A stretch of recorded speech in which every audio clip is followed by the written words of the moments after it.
Shandana Mufti here for ABScream Media with DC Wonder. Do you guys want to introduce yourselves? I'm Gene, the vocalist from DC Wonder. And I'm Lyle, and I play drums for DC Wonder. Tell us about your name. Is it Wonder Woman? Funny story, our bassist used to play in a band called DC Snipers, which was actually something that happened in Washington, D.C., which is kind of terrible. Yeah. But he played in a band with that name, and then he met a friend of his in Boston who played in a band called Wonderball. And when they joined a band, they came up with this name where they combined those two names and became DC Wonder. And then they exchanged a lot of different members until we got to the lineup who we are today. So it doesn't really mean anything, it kind of just represents how we came together as a band. So you guys were originally 9 members a couple years ago, Yes. right?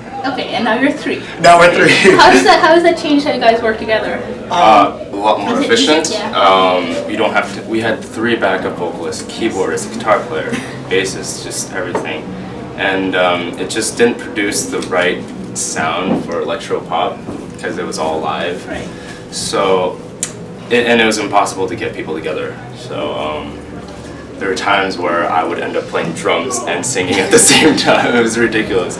So we reduced it down to 3, and now we're kind of a trifecta, like efficient. Like it's like a machine. Yeah. It's kind of like I produce music, he does all the marketing, and Frank plays bass really well.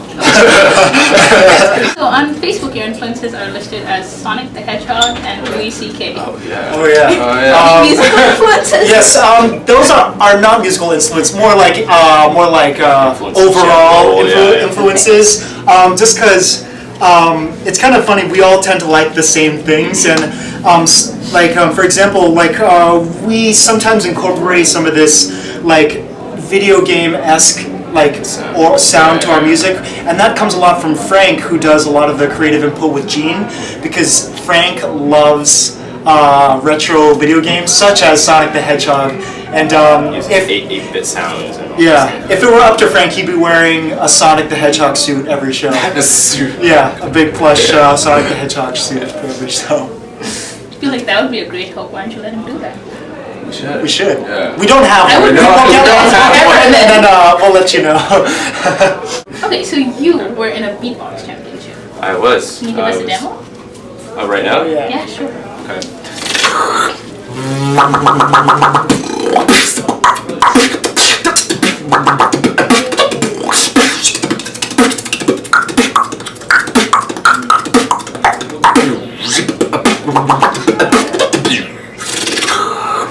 Is that something you work into your music? Yeah. Are you gonna be You'll doing see it some tonight. You'll see some tonight. Yeah, that was actually one of my questions. What can we expect from a live show? I've never seen you guys live.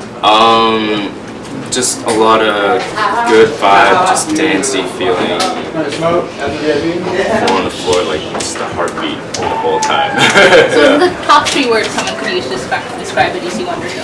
Top 3? Yes. Dancy. Electro.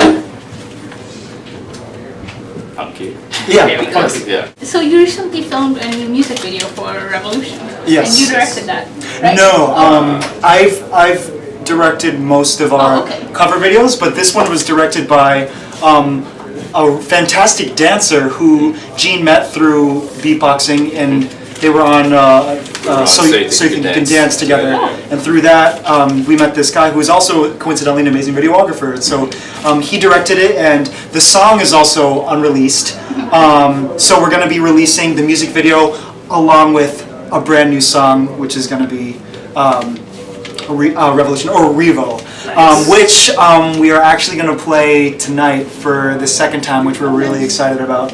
So people here tonight can kind of expect to hear that and kind of look forward to the music video that we're going to be releasing in a couple of weeks. What was the reaction like the first time you played that? It was awesome. The first time we played it was at the Middle East Upstairs with Dear Zim and One Step Away, which are some great Boston bands, and the Press War as well. And yeah, the response was awesome, and I think that was possibly our favorite show we've ever had. Yeah, the best show we've ever had. We had the most fun and the best reaction, and there's no other way to explain it. It's simple as that. It was awesome. I was at Middle East, and today you're playing at Brighton. What's your favorite Boston venue to play at? As far as right now, I would say the Middle East. Middle East. Yeah, we've played both the upstairs and downstairs, and they're both honestly hard to beat as far as like what we like to play. In my opinion, at least. I actually prefer upstairs. It's more. It's smaller, so it's more personable. Intimate is cool. Yeah, exactly. So Boston's got a very tight-knit music scene. What are your favorite things about that, and your least favorite things? My favorite things is that I feel my favorite and least favorite things are, at least for me, Gene, are the same reason. It's one, I don't feel like there's enough of our style of music in Boston, which is a good thing because we stick out more, but it's a bad thing because it's kind of hard to reach the right demographic. Exactly, and play with the right bands that like have that kind of fan base. So those are the reasons why it's my favorite thing. Because we stick out, but I wish we had more people to like share shows with. So have you been overcoming that? Well, what we're trying to do now is still trying to build up the fan base. So we're still finding though that when we reach other demographics, the fan base still grows. So it's kind of like we've been putting on all these other shows with all these different types of bands, but they're still benefiting us. So I feel like the way to get over that is to just keep playing as much as you can, and just get yourself out there as more possible. I'll let you answer the next one because I've been doing most of the time. So you've got an upcoming EP. Yes, we do. Do you know when that's coming up? Probably sometime in the fall. I can't give you a Once we finish it, we'll probably figure out a date when we release it. Exactly. It's very ambiguous right now as far as we're just kind of being like, it's going to be later this year. But as far as the pacing on finishing it, we're not sure when it's going to be finished because we still have some more writing and some more tracking and some more mixing. So once all those different components have been put together, we'll create a release date, and then we'll also be releasing 2 more music videos for 2 more songs off the EP as well. So you mentioned you do cover songs earlier. Yes. How do you pick the songs you cover? Do you just go by what's on charts, or? Just whatever. It's whatever's popular at the moment, but also what we like. And how do you put your own twist on those? Just add more synth, electro vibe to it. Yeah. And then the last question is, where can people find you guys online? Everywhere! No, I'm just kidding. You can find us out on Facebook, SoundCloud, all social, or just the music, or? Okay, Anything YouTube.com/DC100Music, SoundCloud.com/DC100Music, Twitter, DC100Music, Facebook, DC100Music, Bandcamp, DC Wonder. Okay. We're on iTunes. Our debut, Bandcamp. It was just like put your band names. Yeah. We're on iTunes. Our debut EP called Limitless. 7 tracks. Well, 6 tracks and an intro thingy. And it's cool. If you like to dance, check it out. If you like to groove, but yeah, this new album is going to be completely different, but for the better in our eyes. So. Any upcoming shows after this one? Yes, we are doing a big headlining show at Cafe 939 at the Red Room with some of our close friends in bands called Rich People Food and Light Sweet Crude, and we'll be headlining September 20th. That's probably our biggest show, but we also, as far as Massachusetts, but as far as we're doing a couple shows at the end of this month. We're playing the 23rd in New York City at this place called Shapeshifter Lab with a band called Time Machine. We're playing the 24th in Woodbridge, Connecticut at this place called the Amity Teen Center, which is one of a really fun place to play. And then we got a couple more things at the end of the month. We have so should I keep going? Keep going. Okay, great.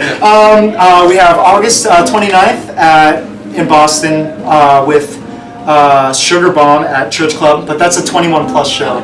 The day after, we're going to be on TV on Good Morning Emerson, which is a local TV show put on by Emerson College. So we'll be playing a couple songs acoustic on there and doing a couple interviews. And then the next day after that, we're going to be in New Hampshire on the 31st.